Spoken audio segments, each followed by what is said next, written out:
that was not a good idea. All right, Oh, we're on the 11th chapter of Revelation tonight, and we're gonna start off in it. And I was just pausing a minute because Anthony hit me up yesterday morning. He got called away to Wake Forest for some meeting or something, and he asked me if I could step in and bring the Wednesday message for him. And I had just finished listening to a I still can't believe I sat through the whole thing, a 4 hour um, podcast on the history of the Samaritans. And I told the Wednesday night class about this, so Kimberly gets to hear it twice. But it was truly an amazing history of the Samaritans, and we never think of them. The Samaritan woman at the well. That's about it. And we know the Jews didn't like them because they were half breeds. Uh, and that's all we know of them. But this these two guys, they know the Old Testament. I listen to them a lot, and this one, it there's some connections here with the Samaritans, and some things that I had never ever thought of before in terms of exactly what we're studying here in Revelation. Because eventually, in a few more chapters, we're going to start hitting um, the we're going to start hitting the upside of Revelation. Right now, we're on the downside. We're seeing some pretty nasty stuff, but eventually, we're going to start seeing the upside.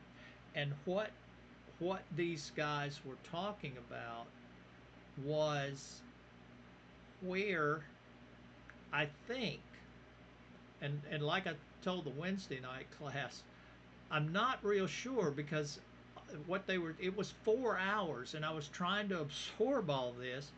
I'm gonna have to listen to it again, but this was some stuff that I think is going to help us with our understanding of Revelation. So I want to kind of I'm gonna take a break from chapter 11 for just a second to give you give you a couple of things that I presented to the Wednesday night class. Like I say, Kim's already heard it, um, but give you a couple of things that I spoke about on Wednesday night that we need to start thinking about, because I'm going to have to start looking at this too. But it has to do with Joseph's two sons, Ephraim and Manasseh. And we've seen the tribal lists here in Revelation. You know, back in the seventh chapter, where we went down and we listed, and right there, as we listed on in chapter 7, we had the list of 12,000 from all the tribes, and we went down and we called out the tribes, and they weren't in regular order. They started with Judah. Remember, they started with Judah and then went to Reuben and then went to Gad. So they were in an odd order. And sure enough, we see Reuben, Gad, Asher, Naphtali, Manasseh, and then Simeon, Levi, Issachar, Zebulun, and Joseph, and then Benjamin. And that's real odd because there's a tribe missing. The Danites are missing. Dan is missing, and Manasseh is there. And then there's Joseph. But where you see Joseph, Joseph and Ephraim are usually um, flip flopped. So as this guy was talking about the Samaritans, now this is how connected the Old Testament is. At, when you know the history, when you know the history of the Old Testament, this is how connections are made that we miss.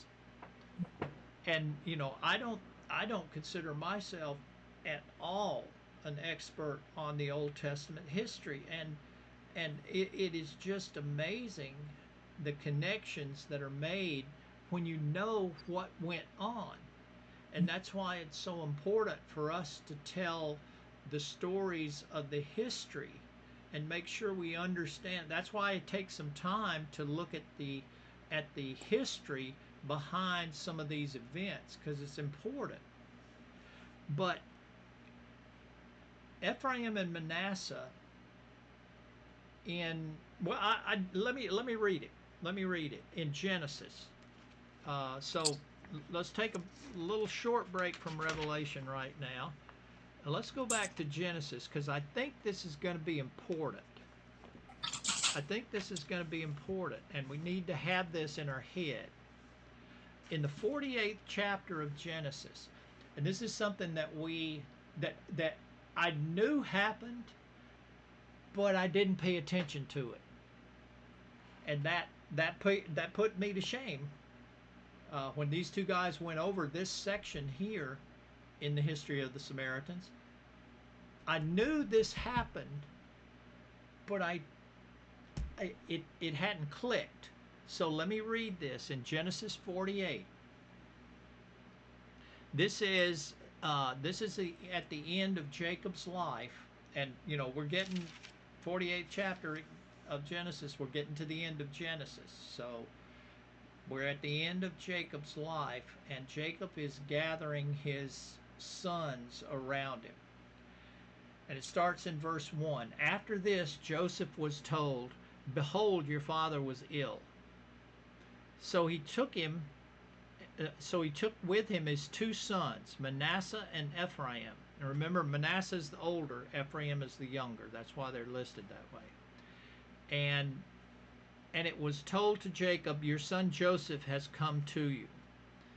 Then Israel, and remember Jacob's name was changed to Israel, so you're going to hear him named Israel and Jacob off and on. And here's one case of it.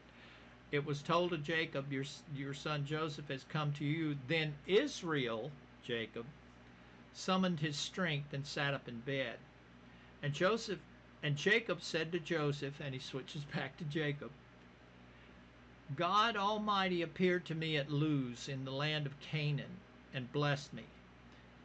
And he said to me, Behold, I will make you fruitful and multiply you, and I will make of you a company of peoples, and will give this land to your offspring after you for an everlasting possession." This is Jacob reminding Joseph of the covenant that passed from Abraham to Isaac to Jacob, and now Jacob is about to pass it to his sons. So that's what Jacob is reminding Joseph of, the covenant. And now, next verse 5, and now your two sons were born to you in the land of Egypt, before I came to you in Egypt. Wait a minute, let me start over. Now your two sons, who were born to you in the land of Egypt before I came to you in Egypt, are mine. Now get that, remember that. Your two sons are mine. Jacob just adopted Joseph's sons. He claimed them. They are mine. Ephraim and Manasseh shall be mine, as Reuben and Simeon are. There's another one we need to remember. Like I said, I knew this happened, but I didn't grasp it. Jacob just adopted Joseph's sons. Joseph, remember, is next to last son. but he was Jacob's favorite. So Joseph's two sons are now his, but look at what he says. Ephraim and Manasseh shall be mine as Reuben and Simeon are. So not only did he adopt them, Jacob just pushed Ephraim and Manasseh to the position of Reuben and Simeon, first and second born. Like I said, I read that, but I didn't realize what happened there. That's hugely important. And the children that you father, going ahead, verse 6, and the children that you fathered after them shall be yours. So he's reminding Joseph now that any of your children and any more are yours. I claim the two firstborn.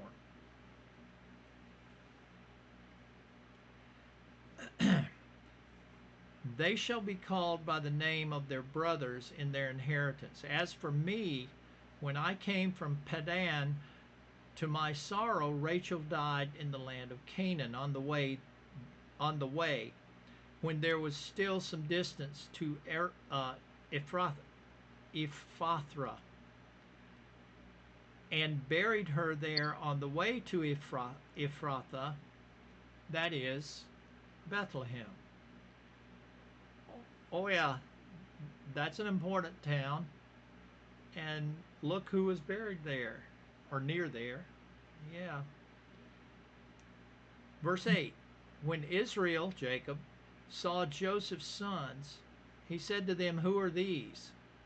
Joseph said to his father, they are my sons, whom God has given me here. And he said, bring them to me, please, that I might bless them. Now the eyes of Israel were dim with age, so that he could not see. So Joseph brought them near to him, and he kissed them and embraced them. And Israel said to Joseph, I never expected to see your face. Remember, Jacob thought Joseph was dead. Joseph was killed by the lion when his brothers stole him. Jacob is reminding him, I never expected to see your face, and behold, God has let me see basically not only your face, but your offspring also. Then Joseph removed them from his knee, and he bowed himself with his face to the earth. And Joseph took them both, Ephraim in his right hand towards Israel's left, and Manasseh in his left hand towards Israel's right, and brought them near to him. Now, Jacob is about to bless Joseph's sons. And the father blesses the son by putting his hand on their head. So he brought him over. Manasseh on Jacob's right and Ephraim on Jacob's left. Firstborn, secondborn.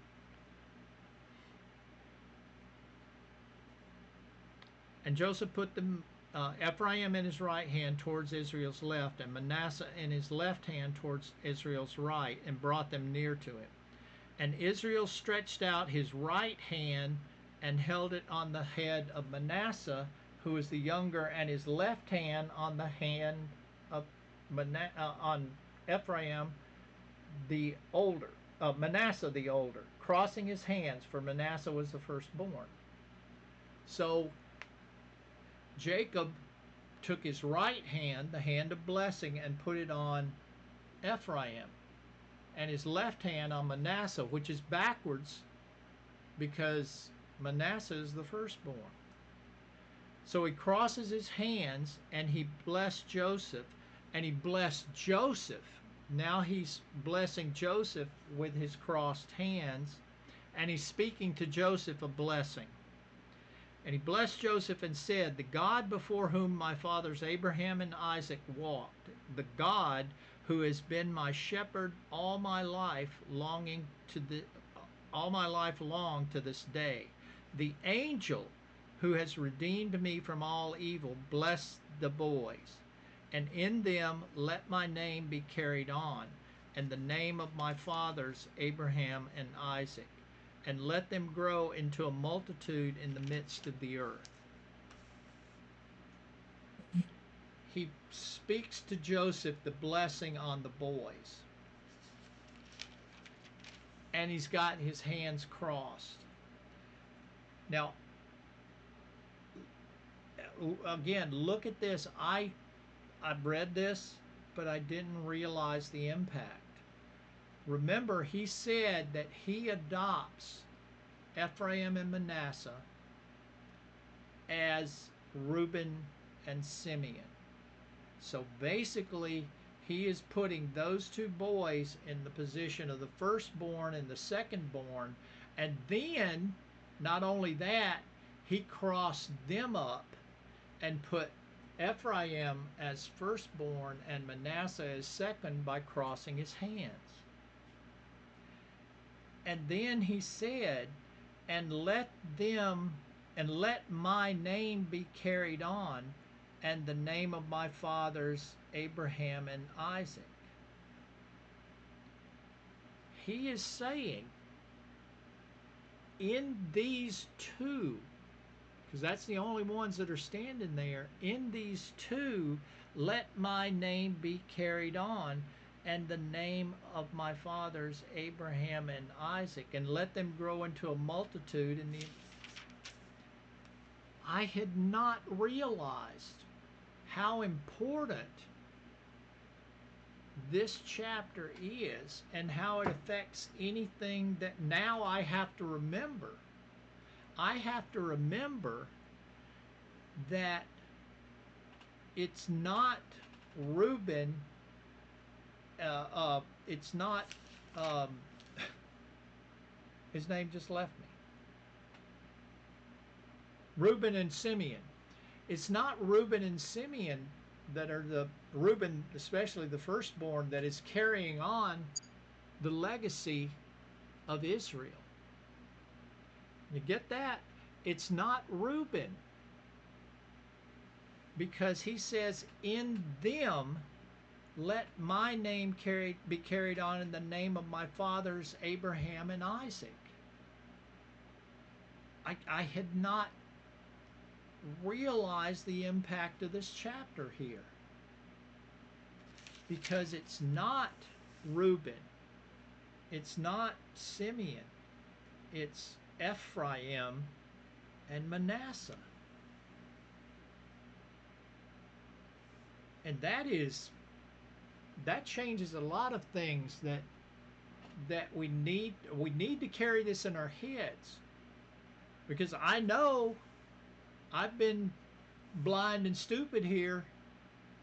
From this point, from Genesis 48 forward, it's Ephraim and Manasseh that are carrying the name of Abraham, Isaac, and Jacob forward.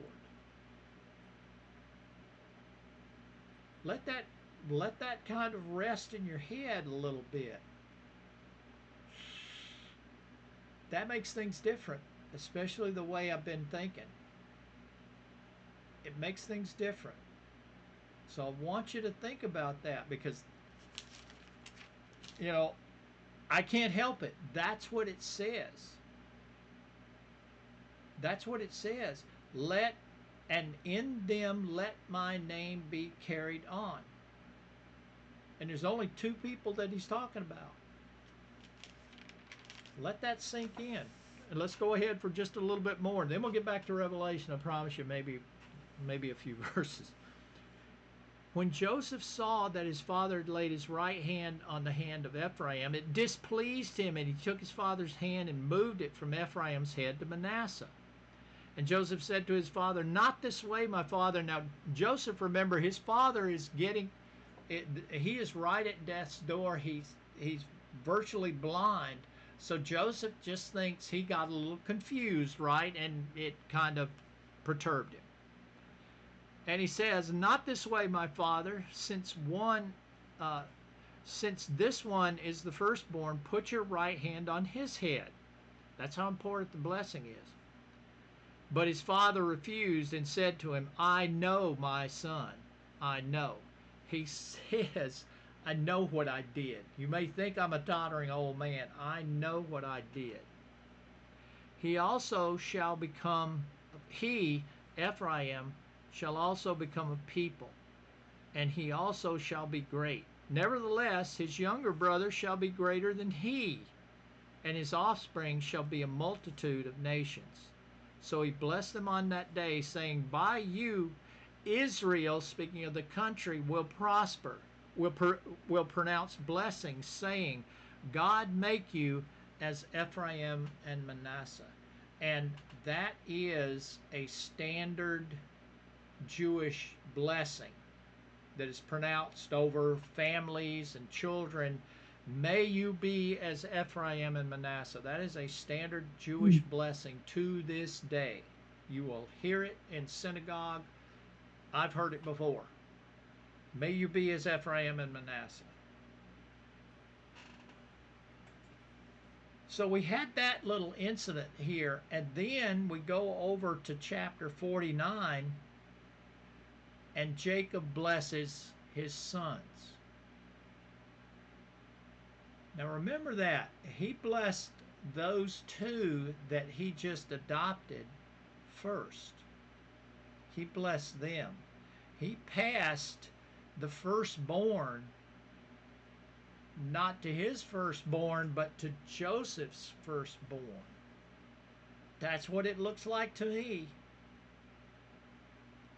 He says in the blessings to his son in 49 verse 3 there, Reuben, you are my firstborn and the firstfruits of my strength. But that's what Reuben was, his firstborn. According to what I'm reading here, he did not occupy the position of firstborn. He was just firstborn.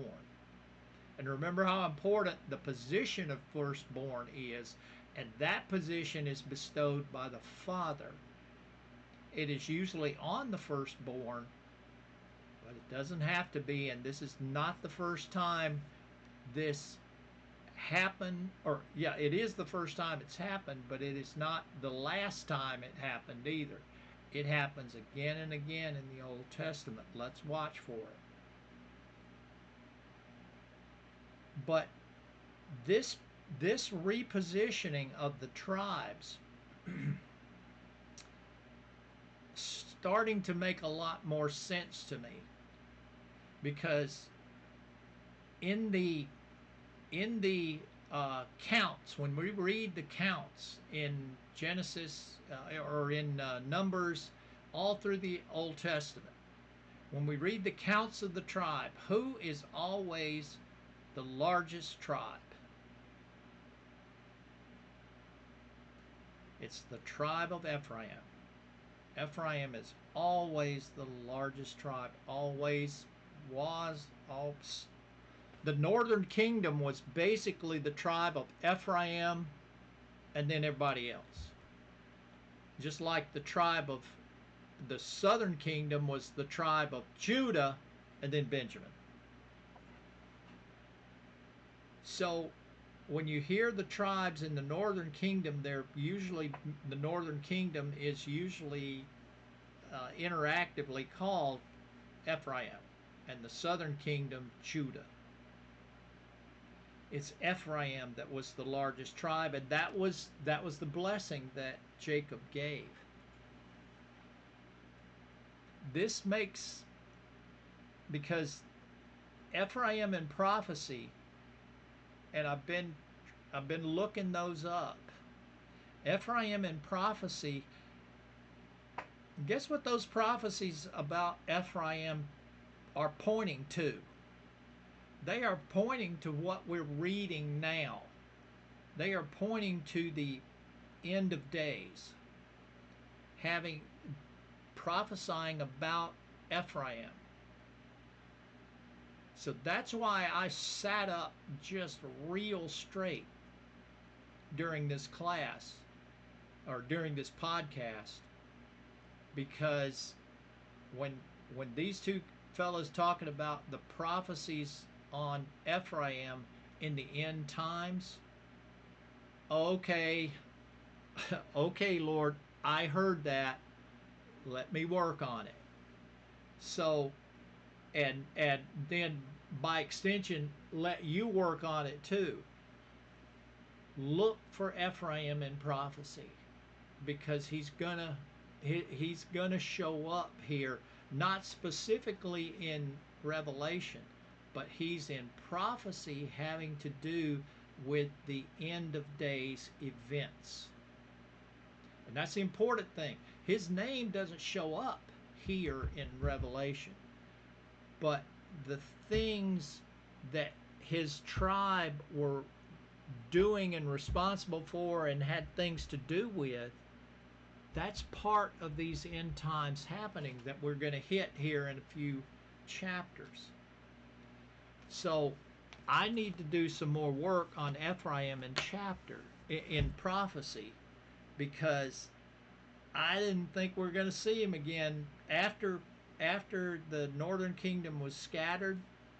The next time I figured we were going to see the northern kingdom of Ephraim is when the Messiah, after he comes down, he calls all the Jews back.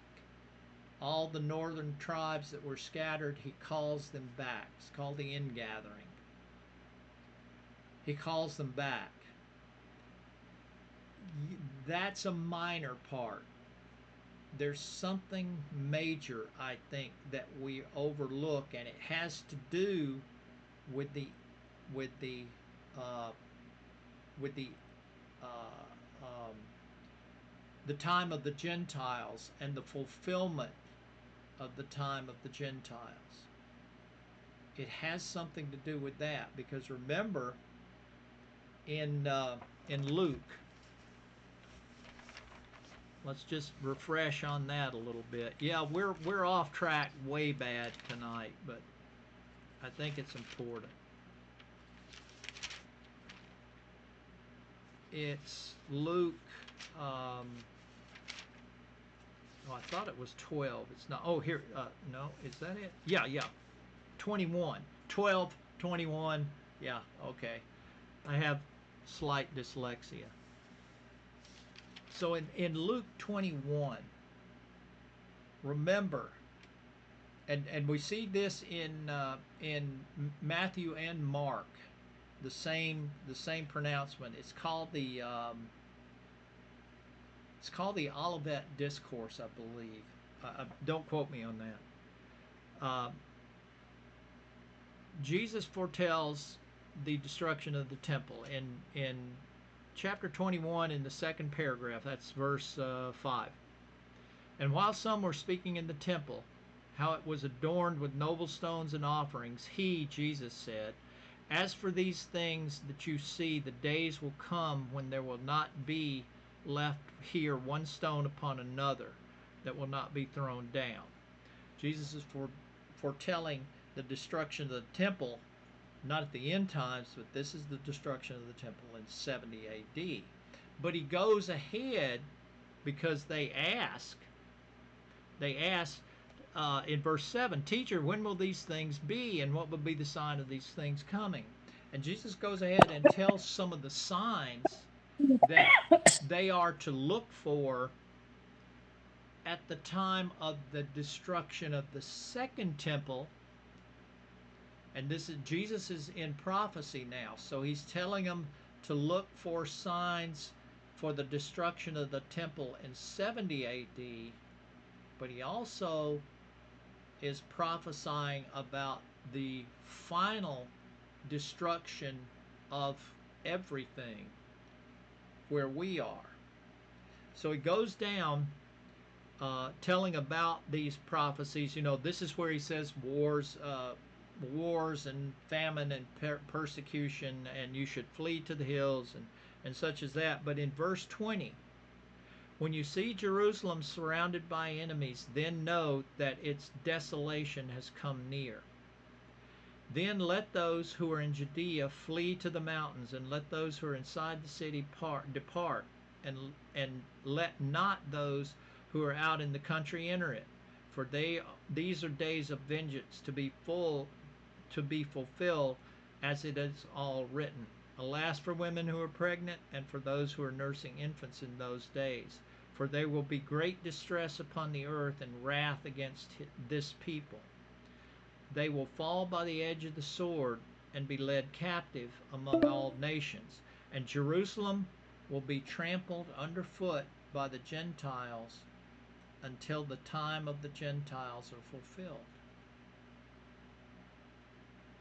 Jerusalem will be trampled underfoot by the Gentiles. And it was in 70 AD. The Romans came in and destroyed Jerusalem and the temple. And just as Jesus said, not one stone upon another. It was flattened. And it will be trampled underfoot by the Gentiles until the time of the Gentiles are fulfilled. Jerusalem, the temple was destroyed, and Jerusalem was lost to the Jews in 70 AD, and has not been in Jewish hands until 1948, when the Jews returned and took control of the Temple Mount and Jerusalem in 1948. The time of the Gentiles, fulfillment, that is starting to happen. It says it right there. Jerusalem was destroyed in 70 AD, just like Jesus said, and the Jerusalem that they knew was in control of the Gentiles until they took control back in 1948. The time is ticking. The time is ticking. And it will be that way until the time of the Gentiles is fulfilled. And we see pieces of that. We've already read pieces of it in Revelation. We looked at it in Daniel too. Remember Nebuchadnezzar's statue. Gold for Babylon, silver for Media Persia, bronze for Greece, the legs of iron for Rome, and then those confusing iron and clay feet that get destroyed when that stone from the mountain that's not hewn by human hands falls down and destroys those feet, and by extension the whole statue. All of the Gentile nations, all of the Gentile empires are destroyed by that one stone, and it becomes a great mountain and covers the whole earth. Daniel saw, and you know, we talked about this, that statue. To me, that statue represents the time of the Gentiles. It started with Nebuchadnezzar, because remember, Nebuchadnezzar was put in that position by God. God chose him and stuck him there and told him he would rule, and he would rule over people and the land and animals, and he was ruling under God's authority. I believe that was the starting of the time of the Gentiles. And that time goes until those feet, whatever they are shattered by the coming of the Messiah. And we are reading about John, who saw that end time, who saw the same thing that Daniel did. Because remember, when he unrolled that scroll, that's the scroll that Daniel had. And Daniel was told to seal it up. He sealed it up with 7 seals. And nobody was worthy to open it up until the Lamb sat at the Father's right hand and opened it. So yeah, we didn't get very far, did we, in Revelation? But I wanted to bring that to you, because that, when I heard that long lecture, I think we need to carry in our minds that Ephraim, The northern tribes. The northern tribes have something important that we need to be looking for here in Revelation. This is how important Bible study is, because us Western people, we have no concept of Jewish history. At least the modern Jews have some concept, but even they are, and we looked at this yesterday, even they are blind. God blinded them. That's in Romans 11. God blinded them in this time of the Gentiles to allow the Gentiles to come back to Him. So let's turn our attention to, or let's not forget, Ephraim and Manasseh in prophecy. And I'm going to be watching. I'm going to replay that podcast, and I'm also going to go a couple of more to see some more things that we don't know. That we don't know. We got a lot of catching up to do. Several thousand years of history we got to catch up on and make ourselves aware of. But I wanted to bring that to you because it made an impact, especially that 48th chapter of Genesis. I didn't realize how important that blessing, before He blessed His own sons. He changed the order of the tribes there. He changed the order of the tribes. And I missed it. So let's bear that in mind, is remember, Ephraim and Manasseh are the head of Israel. And that's why the northern kingdom was so much more powerful than poor little Judah down there. Judah's only claim to fame was that it would be the tribe of Messiah. That's pretty big. That's a pretty big one, but that's about it. Judah was not a very, very great man. Sorry, Judah was not. But weirdly, Joseph was. Joseph was. That's just, God is so amazing. He is so amazing that He did all this so that we could see His character. It's just amazing. We're about out of time. We'll get back to chapter 11. We'll finish it up. The seventh trumpet. We got to blow the seventh trumpet, and then we got to deal with the woman and the dragon. So, yeah, some nasty stuff coming up here. The woman and the dragon. We'll deal with that next week. We'll blow the seventh trumpet. I think we blew half of it last week. We'll blow the seventh trumpet, and then we'll go to the woman and the red dragon and deal with that next week. Any questions on my my loss of consciousness here? Any questions on Ephraim and Manasseh, and anything else that I might have rambled on about?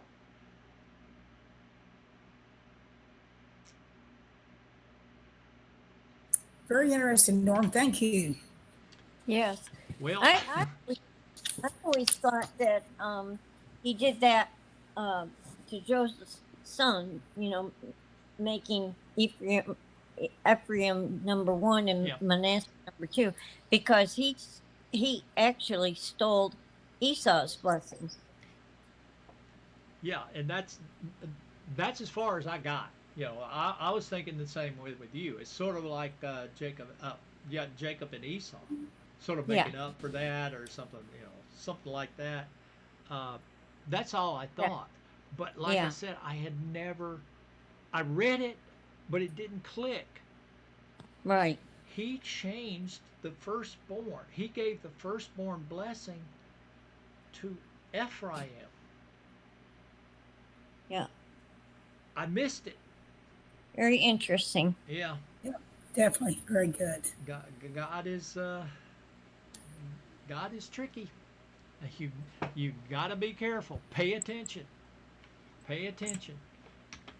All right. Have a good week, everyone. Yep. Stay cool. It's hot, people. Oh God, yeah. Yeah. Stay Stay inside. indoors. Have a good weekend. Bye-bye. See you guys. Bye.